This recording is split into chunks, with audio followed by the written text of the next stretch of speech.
Reservation ఇస్తా అన్నాడు. మా లంబడి సోదరులు అందరూ ఇన్నే ఉండరు, ఇచ్చిండా? మా మైనారిటీలకు 12% రిజర్వేషన్ ఇస్తా అన్నాడు, ఇచ్చిండా? చెప్పిన ఒక్క మాట కూడా నిలబెట్టుకోలే. ఇవాళ వచ్చి 100 రోజుల్లో 6లో 5 గ్యారంటీలు అమలు చేస్తే రేవంత్ రెడ్డి దిగిపోవాలి అంటుండు. 10 ఏళ్ళు నువ్వు మోసం చేసినందుకు నేను చెంపలు వాయేటట్టు కొట్టాలి, కోదండం ఎక్కించి కొట్టాలి కేసీఆర్ను. వాస్తవంగా రైతు రుణమాఫీ కూడా 2014లో 1,00,000 రూపాయలు చేస్తాను, 5 ఏళ్ళ పొడుగుతూ అప్పుడింత ఇస్తే ఆయన ఇచ్చిందంతా మితికే సరిపోయింది. మళ్ళా 18లో మళ్ళీ 1,00,000 అన్నాడు. ఇవాళ కూడా దానికి దిక్కు లేదు, దివాణం లేదు, మితికి సరిపోలే ఆయన ఇచ్చింది.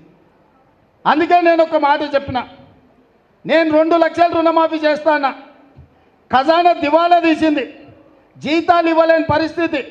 నేను డిసెంబర్ 7 బాధ్యత తీసుకున్న రోజు 3,900 కోట్ల రూపాయల లోటు బడ్జెట్తో నేను తీసుకున్న ఒక్క రూపాయి కూడా లేదు.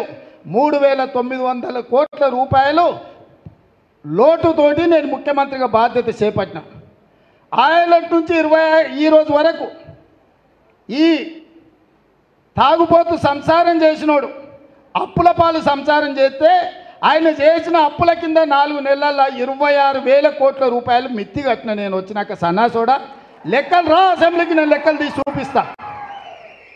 ప్రతి నెల 1వ తారీఖు నాడు ప్రభుత్వ ఉద్యోగులకు పెన్షన్దారులకు 4,500 కోట్ల రూపాయలు జీత భత్యాలు ప్రతి నెల 1వ తారీఖు నాడు ఇచ్చిన. నువ్వు ఉన్నప్పుడు 25వ తారీఖు వరకు కూడా ఇయ్యలే.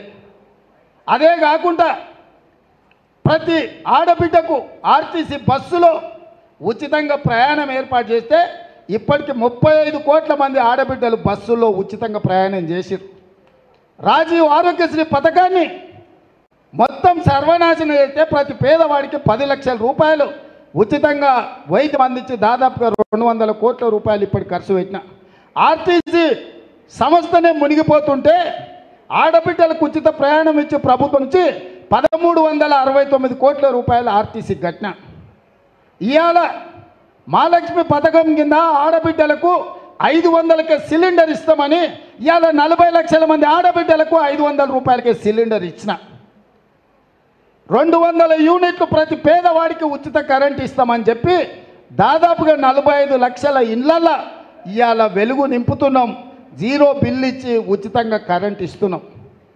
ఇదే కాదు, నువ్వు డబుల్ బెడ్రూమ్ ఇల్లు కడతాను మోసం చేస్తే పేదోళ్ళు ఇవాళ పిల్లలు పెళ్ళిళ్ళై పెద్దోళ్ళైన ఇల్లు లేక వాళ్ళు ఇబ్బంది పడుతుంటే 22,500 కోట్లతో 4,50,000 ఇండ్లు నేను రాగానే మంజూరు చేసిన.